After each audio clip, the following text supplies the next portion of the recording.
Hello दोस्तों। आज हम लोग क्लास सेवन्थ एनसीईआरटी पॉलिटी का 5वां अध्याय औरतों ने बदली दुनिया पढ़ने वाले हैं। दोस्तों, इससे पहले हमने पिछले अध्याय में औरतों के घरेलू काम के बारे में पढ़ा था।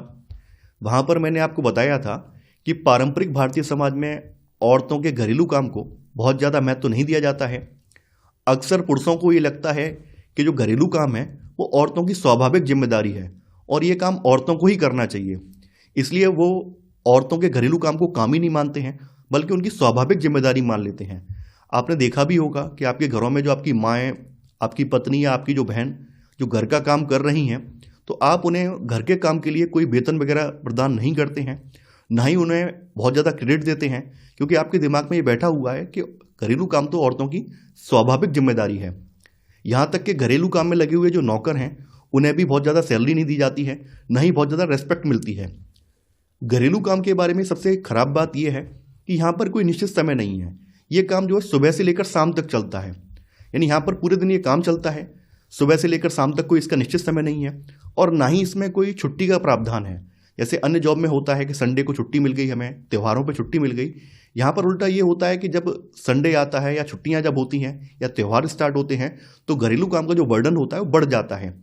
तो कहीं ना कहीं हमें इसको लेकर माइंडसेट बदलने की आवश्यकता है। इसके अलावा हमारे भारतीय समाज में हमारा समाज ये मानता है कि कुछ काम महिलाओं के लिए बेहतर हैं और बाहर के जो काम हैं वो पुरुषों के लिए ज़्यादा उपयुक्त हैं। इस तरह की सोच हमारे समाज की बनी हुई है। तो आज का जो हमारा अध्याय है वो महिलाओं को लेकर है कि महिलाओं ने कैसे दुनिया बदली है। आज हम लोग जिस तरह से महिलाओं को देखते हैं कि महिलाएं विद्यालय जा रही हैं, जॉब पर जा रही हैं, अपने अधिकारों को लेकर आवाज़ उठा रही हैं, पुरुषों के साथ कंधे से कंधा मिलाकर चल रही हैं, क्या आज से 200 साल पहले तक इस तरह की स्थिति थी? यकीनन नहीं थी। उस समय के समाज में महिलाएं जो थीं लगभग पुरुषों के अधीन थीं। पूरी तरह से महिलाएं जो थीं पुरुषों के अधीन थीं, क्योंकि हमारे समाज में कुछ धर्मग्रंथ ऐसे थे जिन्होंने महिलाओं को पुरुषों के अधीन रहना सिखाया था।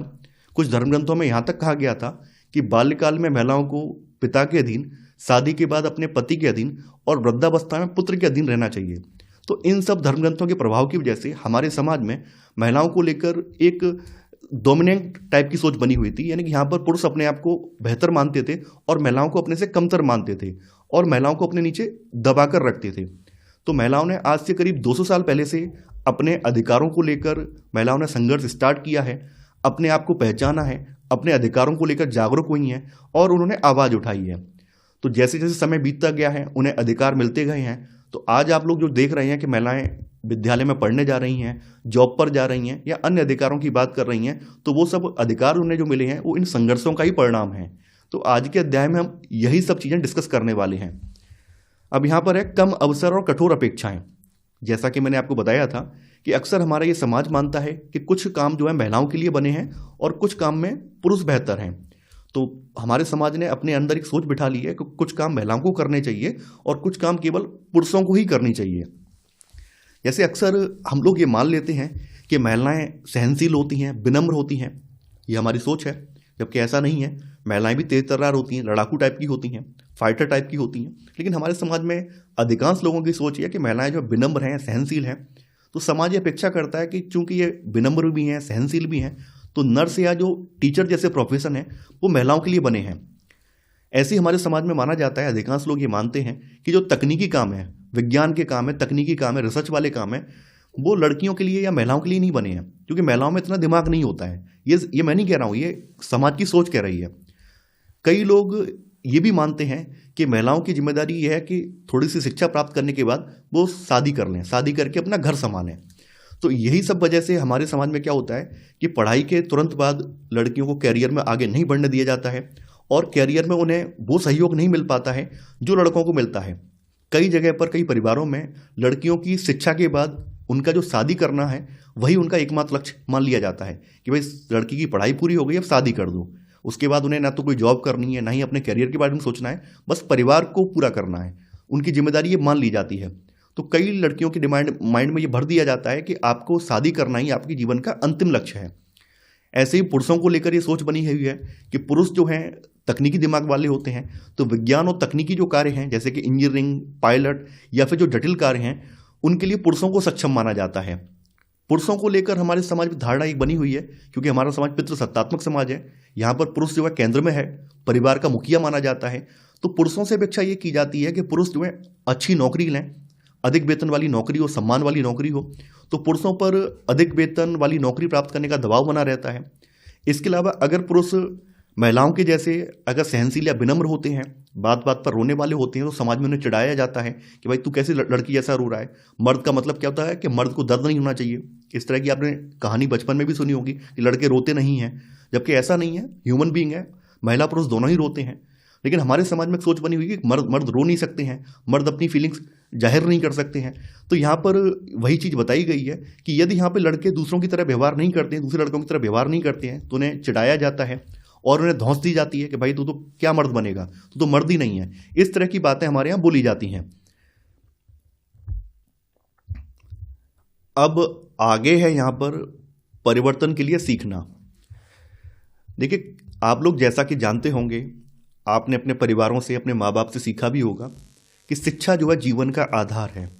अगर आप शिक्षित होंगे तो आप अपने अधिकारों की लड़ाई लड़ पाएंगे, समाज में एक सम्मानजनक जीवन जी पाएंगे। तो यही कॉन्सेप्ट जो है महिलाओं पर भी लागू होता है।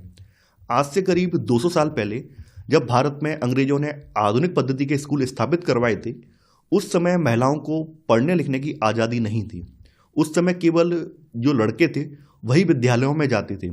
लेकिन धीरे धीरे करके जब कुछ महिलाओं ने पढ़ना लिखना सीखा है, चोरी छिपे पढ़ना लिखना सीखा है, और फिर बाद में उन्होंने अन्य महिलाओं को प्रेरित किया है, तो बाद में फिर अन्य लोग भी इस मूवमेंट से जुड़ गए हैं और धीरे धीरे करके लड़कियों की शिक्षा के प्रति लोग जागरूक होने लगे हैं।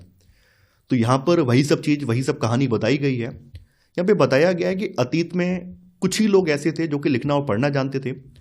अधिकांश बच्चे वही काम सीखते थे जो कि उनके परिवार में होता था, या फिर उनके जो बड़े बुजुर्ग या माँ बाप करते थे वही काम बच्चे सीखते थे। उन समाजों में जहाँ पर लड़कों को पढ़ना लिखना सिखाया जाता था, वहाँ पर लड़कियों को अक्षर तक सीखने की अनुमति नहीं थी। यानी कुछ एक परिवार ऐसे भी थे जहाँ पे लड़कों को पढ़ना लिखना सिखाया जाता था, लेकिन वहाँ पर लड़कियों को लेकर एकदम नकारात्मक थे। लड़कियों को वहाँ पे पढ़ने लिखने की बिल्कुल अनुमति नहीं थी। उस समय के अधिकांश लोगों में ये विश्वास था कि अगर लड़की पढ़ लिख जाएगी या लड़की जो है पढ़ना लिखना सीखती है तो वो पति के लिए दुर्भाग्य लेकर आती है और जल्दी विधवा हो जाती है। तो इस तरह की सोच हमारे भारतीय समाज में बनी हुई थी उस समय। यानी लोग ये मानते थे अगर लड़की पढ़ लिख जाएगी तो लड़की के पढ़ने लिखने की वजह से उसके पति के लिए दुर्भाग्य आएगा और उसके पति की जल्दी मृत्यु हो जाएगी और जल्दी ही वो विधवा बन जाएगी। इसी वजह से तमाम लोग अपनी बच्चियों को स्कूल भेजते ही नहीं थे। यहाँ तक कि कुछ ऐसे परिवार जहाँ पर अपने पारंपरिक पेशे सीखे जाते थे, जैसे कि कुम्हारी, बुनकरी और हस्तकला यहाँ पर सीखी जाती थी, वहाँ पर लड़कियों और औरतों का काम केवल जो था वो सहायता करने का था। जैसे मान लीजिए कुम्हार का परिवार है, तो कुम्हार के परिवार में लड़कियां जो है कुम्हार का चाक नहीं चलाती थी, बल्कि वहाँ पर क्या करती थी, मिट्टी लेकर आती थी, मिट्टी को तैयार करने का काम करती थी। लेकिन जो चाक चलाने का काम था वो पुरुषों का था। नहीं, वहाँ पर भी लड़कियों या औरतों की जो भूमिका थी केवल सहायक के रूप में थी, मुख्य भूमिका के रूप में नहीं थी। जैसा कि आप लोग जानते हैं, हमारे भारत में आधुनिक शिक्षा पद्धति की नींव रखने वाले अंग्रेज थे। अंग्रेजों ने हमें अनेक अनुभव दिए, जिनमें से शिक्षा हमारा एक अपूर्व अनुभव है। और आप लोग जानते हैं कि अंग्रेजों ने जब शिक्षा की बुनियाद यहाँ पर रखी है, तब यहाँ पर नए विचारों का प्रसार हुआ है। हम लोग भी पाश्चात्य विचारों से अवगत हुए हैं, हमने अपने आप को पहचाना है और धीरे धीरे करके हमारे अंदर एक आज़ादी की जो चेतना है वो भी जन्म लेने लगी है। तो 19वीं शताब्दी में, लगभग आज से 200 वर्ष पूर्व, शिक्षा के बारे में कई नए विचारों ने जन्म लिया। इस समय विद्यालय जो है अधिक प्रचलन में आ गए थे और वे समाज जिन्होंने स्वयं कभी पढ़ना लिखना नहीं सीखा था, अब ये भी अपने बच्चों को स्कूल भेजने लगे थे। जैसा कि आप लोग जानते हैं कि शुरुआत में लड़कियों की शिक्षा को लेकर बहुत ज़्यादा विरोध हुआ था। केवल कुछ लोग ही शिक्षा को लेकर उस समय जागरूक थे और उस समय केवल लड़के ही विद्यालय जा रहे थे। लड़कियों को वहाँ पर विद्यालय जाने की उनके परिवार वालों ने अनुमति नहीं दी थी। तो शुरुआत में लड़कियों की शिक्षा को लेकर काफ़ी ज़्यादा विरोध हुआ। फिर भी स्त्रियों ने हार नहीं मानी और अपने संघर्षों से पढ़ना लिखना सीखा। बाद के समय में कई ऐसे समाज सुधारक हुए जिन्होंने स्त्री शिक्षा को जिन्होंने जो है आगे बढ़ाया, जिनके लिए प्रयास किया। जैसे ईश्वरचंद विद्यासागर हैं, सावित्रीबाई फुले हैं, ज्योतिबा फुले हैं। ये कुछ ऐसे लोग हैं जिन्होंने स्त्री शिक्षा के लिए प्रयास किए हैं।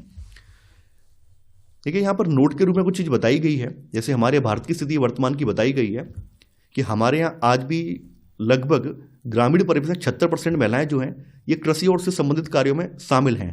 फिर भी हम महिलाओं को कृषक का दर्जा नहीं देते हैं। महिलाओं की भूमिका कृषि में भी सहायक की रह जाती है। जब भी हम कृषक की बात करते हैं तो हम अपने दिमाग में पुरुष कृषक की बात करते हैं, कभी भी महिलाओं की बात नहीं करते हैं। यानी हम जब भी कृषक की बात करेंगे, कहीं भी आपने देखा होगा, कहीं भी पोस्टर वगैरह में फोटो लगा होता है कृषक का, तो वहाँ पे पुरुष कृषक का लगा होता है। महिलाओं को हमेशा सहायक में दिखाया जाता है। लेकिन जो हाल के ही आंकड़े हैं, अभी आपके PLFS 2023-24 सर्वे के आंकड़े हैं, ये पीरियोडिक लेबर फोर्स सर्वे 2023-24 के आंकड़े हैं, जो हमें बताते हैं कि भारत में ग्रामीण क्षेत्र की लगभग 76% से अधिक महिलाएं जो हैं ये कृषि और संबंधित कार्यों में कार्यरत हैं। लेकिन फिर भी हमारे मन में जब भी किसान की बात होती है, किसान के बारे में जब हम सोचते हैं, तो केवल पुरुष किसान के बारे में हम सोचते हैं।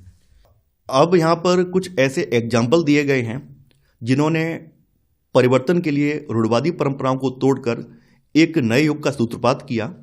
यहाँ पर हम कुछ इतिहास की ऐसी नायिकाओं के बारे में पढ़ेंगे जिनके संघर्षों ने एक नए भविष्य की नींव रखी और आने वाली पीढ़ियों के लिए एक नया मार्ग प्रशस्त किया।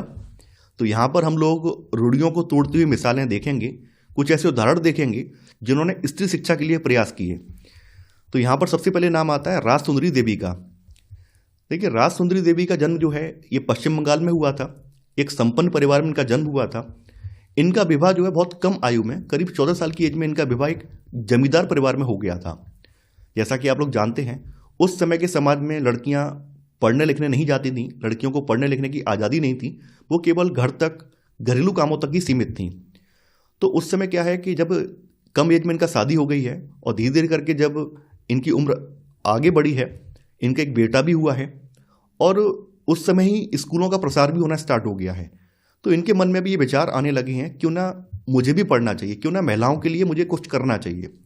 चूँकि लड़कियां तो पढ़ने लिखने जाती नहीं थी, परिवार वाले लड़कियों को पढ़ाने के फेवर में ही नहीं थे, और लड़कियों को पढ़ना मतलब नए विचारों को जन्म देना था, तो परिवार वाले इसके लिए कभी रेडी भी नहीं होंगे। तो ये क्या करती थी, इनके पति इनके बेटे को जो कुछ पढ़ाते थे, जो कुछ सिखाते थे, अक्षर बनाना, अक्षर का ज्ञान, तो बाद में ये क्या करती थी, अपने बेटे की जो भी नोटबुक थी उसको चोरी छुपे पढ़ती थी। वहाँ से ये अक्षर बनाना, अक्षर को पहचानना सीखती थी।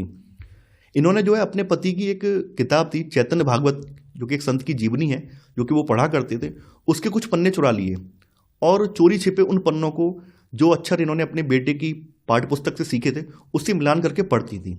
तो ऐसे करते करते ये अंततः पढ़ना लिखना सीख गई। तो इन्होंने समाज के विरोध के बावजूद छुप छुप कर पढ़ना सीखा और बांग्ला भाषा में अपनी आत्मकथा आमार जीवन लिखी।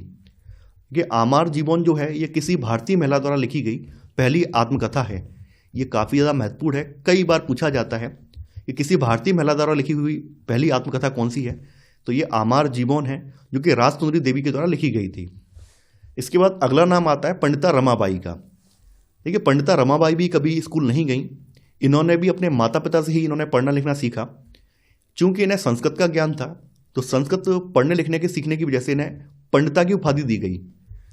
आपकी NCERT किताब में इनको लेकर जो आंकड़ा है गलत दिया गया है।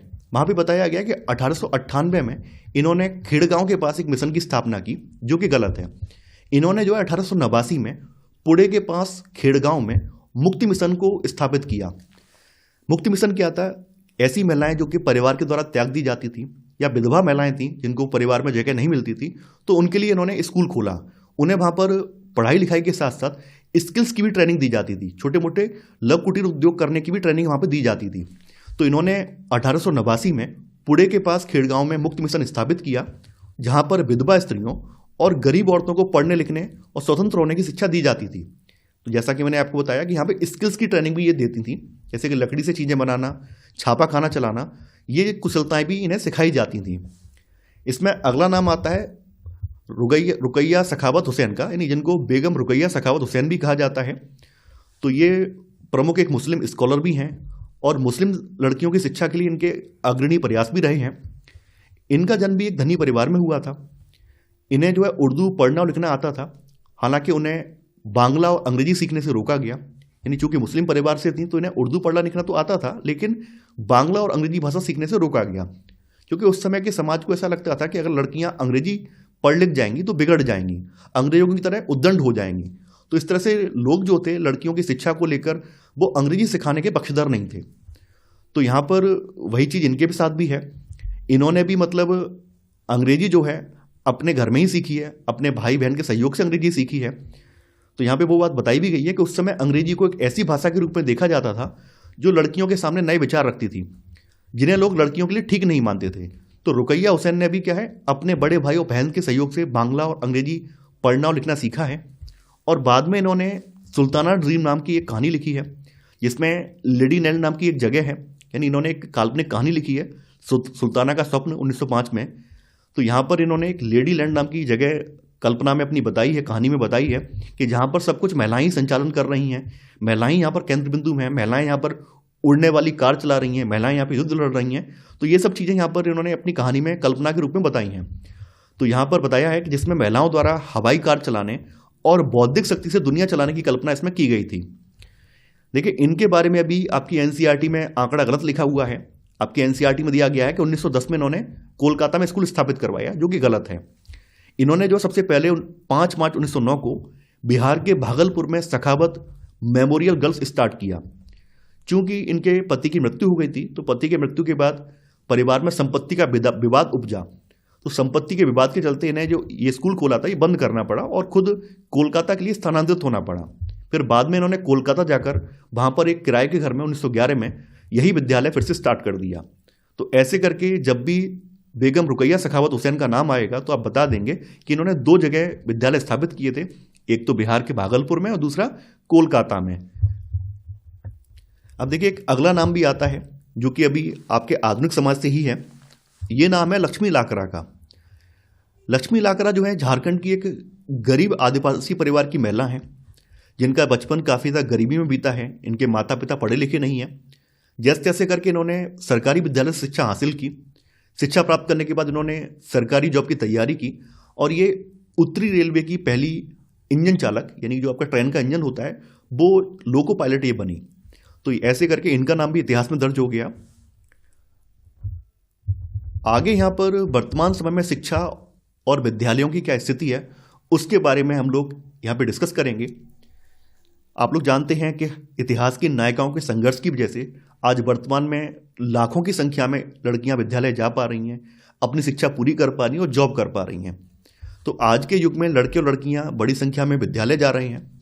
फिर भी हम ये देखते हैं कि लड़कों और लड़कियों की शिक्षा में हमें अंतर देखने को मिलता है। कुछ ही ऐसे परिवार हैं जो कि लड़कियों की पूरी शिक्षा करवा पाते हैं, वरना अधिकांश परिवारों में 10th या 12th के बाद लड़कियों को घर पे बिठा दिया जाता है और शादी को ही उनके जीवन का अंतिम लक्ष्य मान लिया जाता है। जैसा कि आप लोग जानते हैं कि हर साल हमारे यहाँ हर 10 साल पे जनगणना होती है, सेंसस होती है, जिसमें पूरे देश की जनसंख्या की गणना की जाती है। जनगणना करने का क्या फ़ायदा है? देखिए, जनगणना करने से हमें जनसंख्या के बारे में विस्तृत आंकड़ा मिल जाता है, जैसे कि लोगों की आबादी कितनी है ना।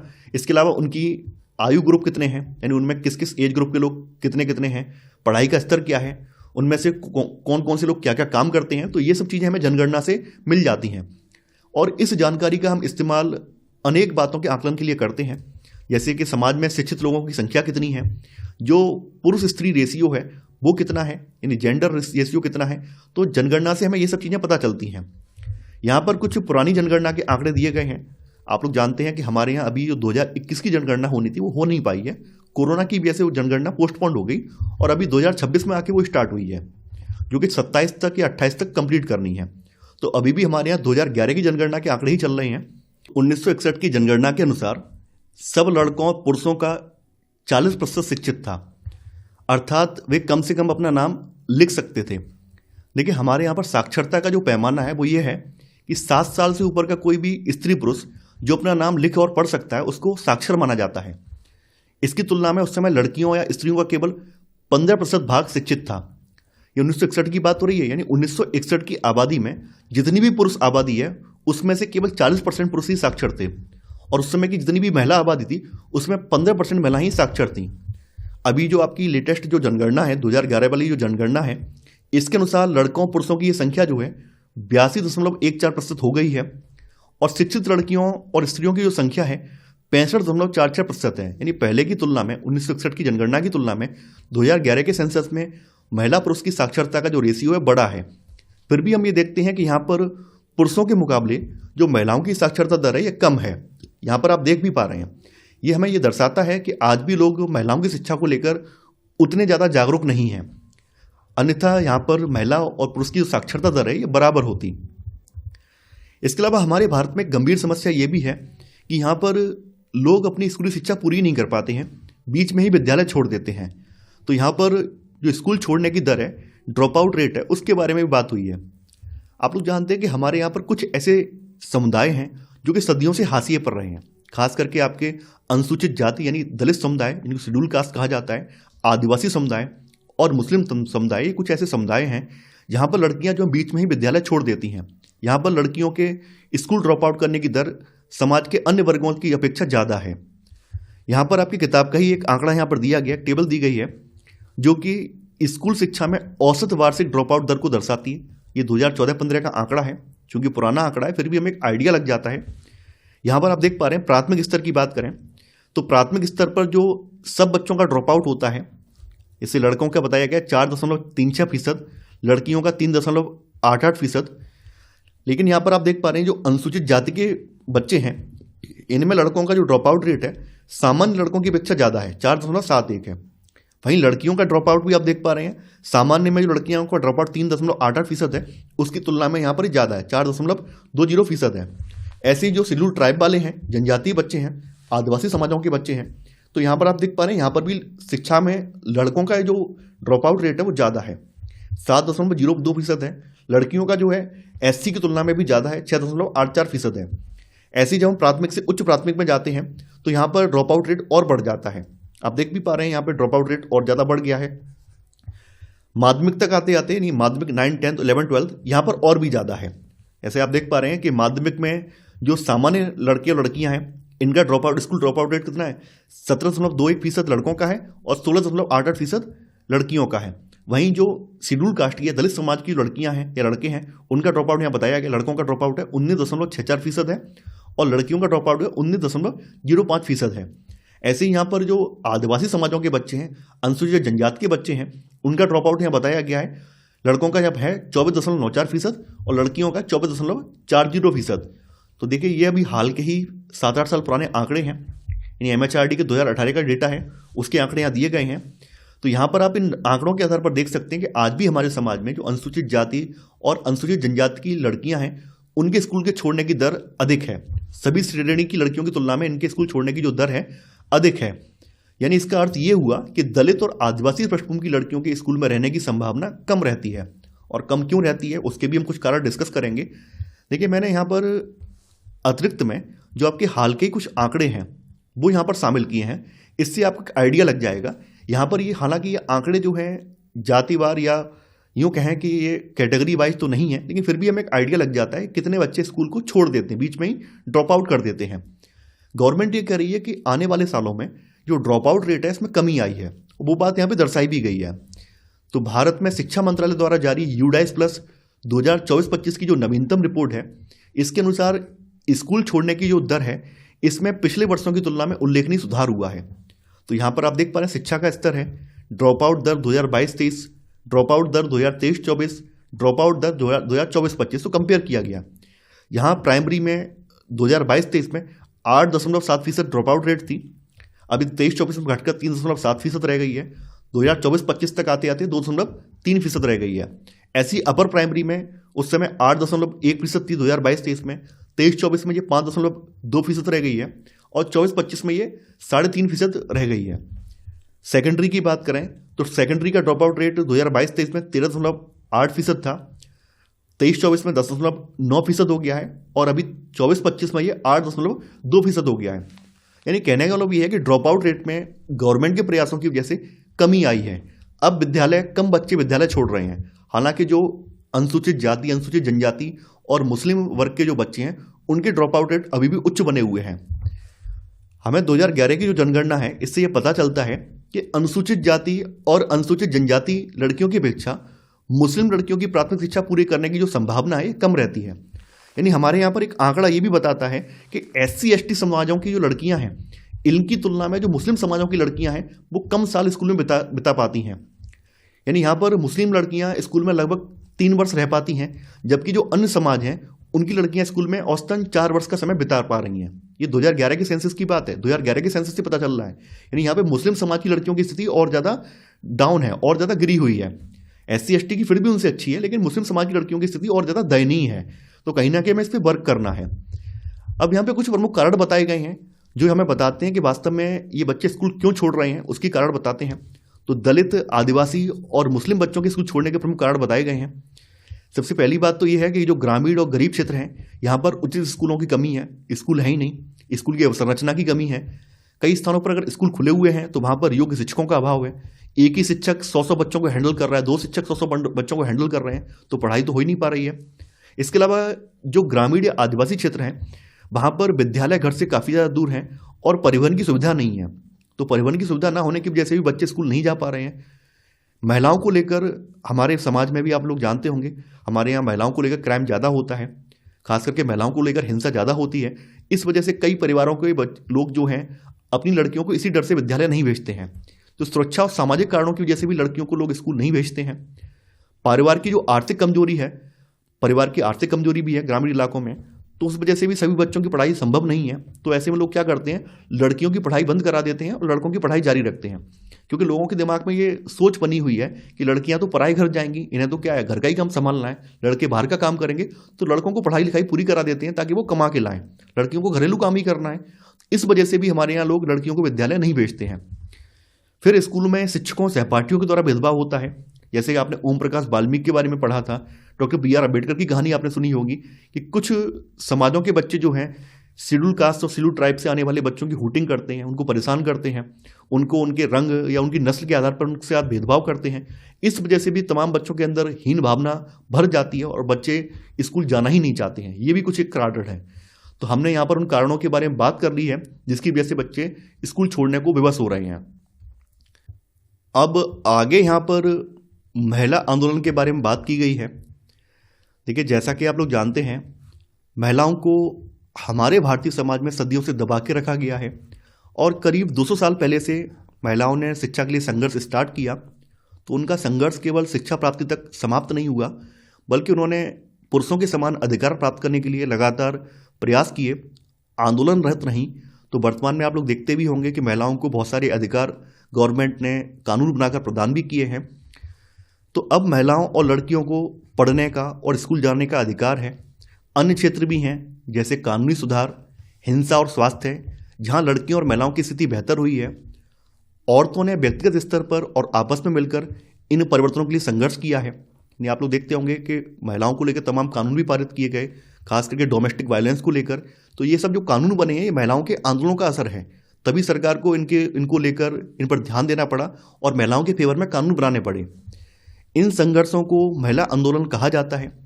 कई पुरुष ऐसे हैं जो महिलाओं के अधिकारों को लेकर जागरूक हो रहे हैं, महिलाओं का समर्थन करते हैं। तो कई पुरुष भी महिला आंदोलन का समर्थन करते हैं। महिला आंदोलन में चेतना जागृत करने, भेदभावों का मुकाबला करने और न्याय हासिल करने के लिए भिन्न भिन्न रणनीतियों का उपयोग किया गया है।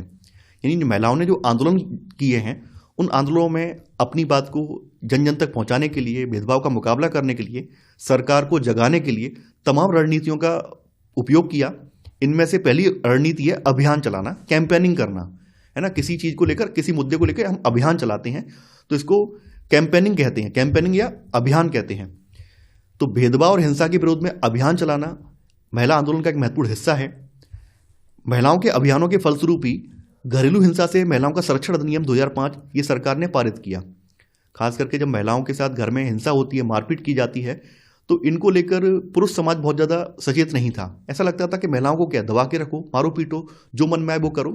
लेकिन समय के साथ साथ जब महिलाएं शिक्षित हुई तो वो भी जान पाई कि हम भी पुरुषों के समान ही हैं। हमें भी कानून ने समानता का अधिकार प्रदान किया, संविधान हमें समान मानता है, तो हमें हर जगह समानता दी जाए, घर और बाहर दोनों जगह। भले हम घरेलू काम कर रहे हैं, लेकिन हमारे पति का अधिकार ये नहीं है कि वह मारेगा पीटेगा। तो महिला आंदोलनकारियों ने इसके लिए आंदोलन किया। अंततः सरकार को भी इनके आगे झुकना पड़ा है। तो सरकार ने घरेलू हिंसा से महिलाओं का संरक्षण अधिनियम 2005 ये पारित किया है, जो कि 26 अक्टूबर 2006 से पूरे भारत में प्रभावी हुआ है। देखिए, इस अधिनियम का उद्देश्य है घरेलू हिंसा, इसमें किसी भी प्रकार की हिंसा हो, चाहे वो शारीरिक हो, मानसिक हो, आर्थिक हो, यौन हो, इन सभी हिंसाओं से महिलाओं को कानूनी सुरक्षा प्रदान करता है ये। अब देखिए, आप लोगों के मन में आएगा कि शारीरिक हिंसा क्या है। शारीरिक हिंसा का मतलब है मारपीट करना, घर में औरत के साथ मारपीट करना शारीरिक हिंसा है। मानसिक का मतलब क्या है कि बार बार बात में उसको ताने देना।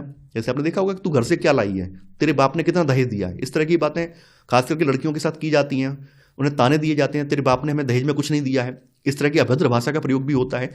तो मानसिक पीड़ा देना है ना, तो वो भी इसमें आता है। आर्थिक का मतलब वो कोई भी नौकरी कर रही है तो हम उसकी सैलरी पर गिद्ध जैसी नज़र जमाए हुए हैं और हम महीने में उसको उनसे हफ्ता मांग रहे हैं कि भैया हमें दो, तुम जॉब तभी कर पाओगी जब हमें अपनी सैलरी का हिस्सा दोगी।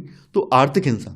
यौन हिंसा का मतलब आप जानते ही हैं कि महिला की इच्छा के विरुद्ध उसके साथ कोई भी किसी प्रकार का संबंध बनाना, शारीरिक संबंध स्थापित करना, ये यौन हिंसा में आ जाता है। तो यहाँ पर शारीरिक, मानसिक, आर्थिक और यौन, इन सभी प्रकार की हिंसा से जो घरेलू महिलाएं हैं उनको संरक्षण प्रदान किया गया है। देखिए, इसी तरह महिला आंदोलन के अभियानों की वजह से 1997 में सर्वोच्च न्यायालय ने कार्य के स्थल पर जो भी महिलाओं के साथ हिंसा होती है या प्रताड़ना, यौन प्रताड़ना होती है, उससे सुरक्षा प्रदान करने के लिए एक गाइडलाइंस जारी की थी। तो इसी तरह महिला आंदोलन के अभियानों की वजह से 1997 में सुप्रीम कोर्ट ने कार्य के स्थान पर और शैक्षणिक संस्थानों में महिलाओं के साथ होने वाली यौन प्रताड़ना से उन्हें सुरक्षा प्रदान करने के लिए दिशा निर्देश जारी किए।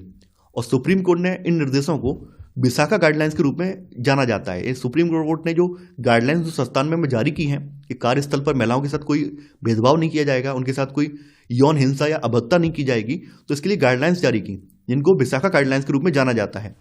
तो इसे जो है विशाखा और अन्य बनाम राजस्थान सरकार और भारत सरकार मामले के तौर पर भी जाना जाता है। देखिए, इसके बारे में कहानी है, वो कहानी मैं आपको 2-3 मिनट में सुनाना चाहता हूँ। साल था 1992। 1992 में राजस्थान में जयपुर के पास एक गांव था।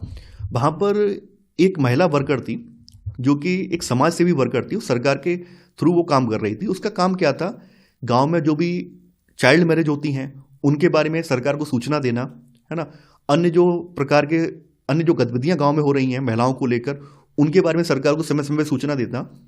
तो एक तरह से वो सरकार के एजेंट के रूप में वहाँ काम कर रही थी। ये जो महिला थी निचली कास्ट से बिलोंग करती थी। इस महिला का नाम था भमरी देवी। तो साल था 1992। 1992 में इन्होंने क्या किया, गांव के कुछ अपर कास्ट के लोग एक 9 महीने की बच्ची की शादी करा रहे थे। तो इन्होंने इस बात की सूचना अपने ऊपर के जो अधिकारी थे उन अधिकारियों को ये सूचना दे दी। सूचना देने के बाद वो अधिकारियों की टीम आती है, पुलिस आती है। हालांकि जैसा कि आप लोग जानते हैं, उस समय जो अपर कास्ट के लोग थे वो पुलिस वालों को अपने फेवर में कर लेते हैं और चले जाते हैं। तो ऐसे करके अगले दिन उस बच्ची की शादी फिर से करा दी जाती है। लेकिन जो गाँव के अपर कास्ट के लोग थे इस महिला को लेकर रंजिश मान जाते हैं। बाद में क्या होता है, इस महिला के साथ समाज के कुछ अपर कास्ट के लोग हैं, चूंकि निचली कास्ट से आती थी और इसने उनकी शिकायत भी की थी, तो वो चिड़े हुए थे। तो वो लोग इसका रेप कर देते हैं और वो गैंग रेप होता है। शुरुआत में ये महिला अपने पति को लेकर भटकती रहती है, इसकी FIR तक नहीं लिखी जाती है। फिर जब ये कुछ अन्य समाज सेवी संगठनों से मिलती है तो धीरे धीरे करके ये मुद्दा जो है आग की तरह फैलता जाता है और करीब 9-10 महीने के बाद इस मामले में कुछ लोगों की गिरफ्तारी की जाती है। फिर ये बात आगे बढ़ती है, लेकिन चूंकि न्यायपालिका उस समय या पुलिस की जो कार्यशैली थी उतनी ज़्यादा बेहतर नहीं थी। कुछ साल के बाद, 3-4 साल बाद क्या होता है, इस महिला के जो गैंगरेप के दोषी थे वो छूट जाती हैं कोर्ट से, यानी सेशन कोर्ट उन्हें मुक्त कर देता है। कहता है ये तो कोई आरोप बनते ही नहीं है, और उन्होंने जो बेसिस बताए थे इस महिला अपराधियों को छोड़ने के, वो भी कोई ठोस नहीं थे। तो इस बात को लेकर पूरे देश में खास करके जो महिला संगठन थे वो काफ़ी नाराज हो जाते हैं और एक बड़ा आंदोलन छेड़ देते हैं। वो राजस्थान हाईकोर्ट में भी जाते हैं, लेकिन हाईकोर्ट में भी लीपापोती होती, कुछ उन्हें मिलता नहीं है। बात यहाँ तक खत्म नहीं होती है। फिर कुछ और लोग हैं, जैसे यहाँ विशाखा जो है NGO है, एक जयपुर का NGO है। तो ये NGO जो है बाद में सुप्रीम कोर्ट में जाता है और सुप्रीम कोर्ट के समक्ष दरख्वास्त लगाता है कि भाई महिलाओं को कार्यस्थल पर सुरक्षा प्रदान की जाए, क्योंकि उन्होंने उस समय जो आंदोलन किया था राजस्थान सरकार से डिमांड की थी कि भाई आपकी एक कर्मचारी है, उसके साथ इस तरह की दुर्व्यवहार हो जाता है और आप कुछ कर ही नहीं पाते हैं। तो राजस्थान सरकार ने पल्ला झाड़ लिया। तो उनका कहना यह था भाई हम तो केवल नौकरी दे सकते हैं, हर जगह सुरक्षा नहीं दे सकते। इस तरह की बातें उस समय की गई थी। तो इसके बावजूद ये NGO जो संगठन है, जैसे विशाखा जो है NGO का नाम है, ये सुप्रीम कोर्ट में जाते हैं। तो सुप्रीम कोर्ट इनकी बात को समझता है और सुप्रीम कोर्ट एक गाइडलाइन जारी करता है कि कार्यस्थल पर महिलाओं को यौन हिंसा से सुरक्षा प्रदान की जाएगी। तो यहाँ पर इसी वजह से जो सुप्रीम कोर्ट की गाइडलाइंस हैं ये विशाखा गाइडलाइंस के रूप में जानी जाती हैं, और बाद में इस गाइडलाइंस को आधार मानकर भारत सरकार ने भी संसद के थ्रू कुछ कानून पारित किए हैं। तो इसे विशाखा और अन्य बनाम राजस्थान सरकार और भारत सरकार मामले के तौर पर भी जाना जाता है। इस फैसले में सुप्रीम कोर्ट ने कहा था कि यौन उत्पीड़न संविधान में निहित मौलिक अधिकारों, जिनमें कि अनुच्छेद 14, 15 और 21, इनका तो उल्लंघन है। इसके साथ ही कुछ मामले में स्वतंत्रता के अधिकार 19(1)G के उल्लंघन के तहत भी आता है। देखिए 19(1)G जो है आपका, जो स्वतंत्रता का अधिकार है 19(1)G, ये क्या है, ये कोई भी वृत्ति अपनाने का अधिकार है, यानी हम लोग कोई भी पेशा अपनाने के लिए स्वतंत्र हैं। यानी किसी महिला का पेशा इस आधार पर हम उसको वो काम करने से नहीं रोक सकते हैं कि ये काम वो नहीं करेगी। जैसे यहाँ पर ये आपने देखा होगा कि वो महिला क्या थी, एक सरकार की एजेंट के रूप में काम कर रही थी, जो भी सामाजिक कुरीतियाँ थी उनके खिलाफ सरकार को सूचना दे रही थी। इसी वजह से तो उसको रोका गया, इसी वजह से तो उसके साथ गैंगरेप किया गया। तो आर्टिकल 19(1) जो है ये हमें कोई भी वृत्ति अपनाने को स्वतंत्रता प्रदान करता है, हम कोई भी काम कर सकते हैं, यानी हमारा काम हमारी जाति से बंधा हुआ नहीं होगा। ये बात भी यहाँ पर इस गाइडलाइंस में ये बात कही गई है और हमारे संविधान के आर्टिकल 19 में भी ये बात कही गई है कि हम कोई भी पेशा अपना सकते हैं, किसी को हमारे ऊपर दबाव नहीं है। यानी ऐसा नहीं है कि कुम्हार का बच्चा केवल कुम्हार ही बनेगा, कुम्हार का बच्चा IAS भी बन सकता है, बिजनेसमैन भी बन सकता है, वो जो चाहे वो बन सकता है। तो यहाँ पर आर्टिकल 19(1) इसी तरह की स्वतंत्रता प्रदान करता है। तो यहाँ पर विशाखा गाइडलाइंस में कहा गया है कि हमारे अनुच्छेद 14, 15 और 21 का तो उल्लंघन हुआ ही है, साथ ही साथ जो स्वतंत्रता का अधिकार है 19(1) इसका भी उल्लंघन इस केस ने किया है। तो इस वजह से यहाँ पर इसको भी इसमें शामिल किया गया है। इसके अलावा कुछ और भी आंदोलन हुए हैं, खास करके दहेज हत्याओं को रोकने के लिए भी आंदोलन हुए हैं। 1980 के दशक में देश भर के महिला संगठनों ने दहेज हत्याओं के खिलाफ आवाज़ उठाई। देखिए, शुरुआत में जो दहेज निषेध अधिनियम 1961 था उसमें दहेज हत्या का प्रावधान था ही नहीं। शुरुआत में इसमें कहा गया था कि दहेज लेना और देना दंडनीय अपराध है। लेकिन जैसा कि आप लोग जानते हैं कि हमारा समाज दिनों दिन लालची होता जा रहा है और आप लोग देखते भी होंगे महिलाओं को दहेज के लिए प्रताड़ित किया जाता है, कई मामलों में महिलाओं की हत्या तक कर दी जाती है। तो 1980 के दशक में दहेज को लेकर, दहेज हत्या को लेकर महिला आंदोलनकारियों ने एक आवाज़ उठाई और सरकार को उनके दबाव में आकर इस कानून में या अधिनियम में संशोधन करना पड़ा। तो यहाँ पर 1984 में और 1986 में इसमें सख्त संशोधन किए गए और दहेज हत्या का प्रावधान भी इसमें शामिल किया गया। इसके अलावा अगला तरीका है जागरूकता बढ़ाना, यानी कि अवेयरनेस फैलाना। तो समय समय पर औरतें जो हैं अधिकारों के संबंध में समाज में जागरूकता भी बढ़ाती हैं, आंदोलन भी करती हैं, जैसे गीत के जरिए, नुक्कड़ नाटक के जरिए, जनसभाओं के माध्यम से ये अपना संदेश लोगों तक पहुंचाती हैं। विरोध करना, प्रोटेस्ट करना, जब भी महिलाओं के हितों का उल्लंघन होता है तो महिलाएं जो है कानून के द्वारा या नीति के द्वारा महिला आंदोलन जो है ऐसे उल्लंघनों के खिलाफ आवाज़ भी उठाते हैं, लोगों का ध्यान खींचते हैं, जैसे रैली करना, प्रदर्शन करना, ये सब कुछ असरकार तरीके हैं। इसके अलावा बंधुत्व व्यक्त करना, बंधुत्व का मतलब भाईचारा, मतलब हम लोग एक यूनियन बना के विरोध करेंगे। जैसे आपने देखा होगा किसी महिला के साथ जब कोई क्राइम होता है तो सभी वर्गों की महिलाएं या सभी समाज के लोग उसके साथ एकजुट हो जाते हैं। तो ये बंधुत्व व्यक्त करने वाला कॉन्सेप्ट है। तो न्याय के अन्य मुद्दों और औरतों के साथ बंधुत्व व्यक्त करना भी महिला आंदोलन का ही एक हिस्सा है। जैसे आपने देखा होगा रिसेंटली कुछ ऐसे केस हुए हैं, जैसे निर्भया गैंगरेप था, तो निर्भया गैंगरेप के समय पूरी दिल्ली एकजुट हो गई थी उसको न्याय दिलाने के लिए। तो ऐसे ही महिलाओं के खिलाफ कोई जब अत्याचार होता है, कोई ऐसा हीनियस क्राइम होता है, तो समाज के सभी वर्गों के लोग बिना किसी भेदभाव के उसका साथ देते हैं, सहयोग करते हैं। हर साल 8 मार्च को दुनिया भर की जो औरतें हैं ये अपने संघर्षों को ताज़ा करने के लिए और जश्न मनाने के लिए अंतर्राष्ट्रीय महिला दिवस मनाती हैं। यानी हर साल 8 मार्च को अंतर्राष्ट्रीय महिला दिवस भी मनाया जाता है, जो कि बंधुत्व व्यक्त करने का एक तरीका है।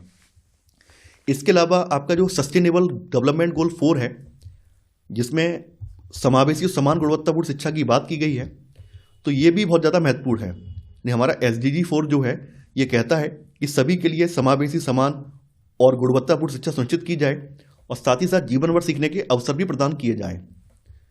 तो देखिए, इसी के साथ हमारा ये अध्याय समाप्त हो जाता है। मैं आशा करता हूँ कि आपको ये सीरीज, आपको ये वीडियो पसंद आ रहा होगा। जैसा कि मैं आपसे हर वीडियो में कहता हूँ कि अब आपको नोट्स बनाने की आवश्यकता नहीं है। आप लोग हमारे टेलीग्राम चैनल से जुड़कर वहाँ से नोट्स को परचेज कर सकते हैं। आपको नोट्स में इनके अभ्यास प्रश्न भी देखने को मिलेंगे। तो मैं आशा करता हूँ कि आपको ये वीडियो आज का पसंद आया होगा। आप लोग इस वीडियो को लाइक और शेयर करना बिल्कुल नहीं भूलेंगे।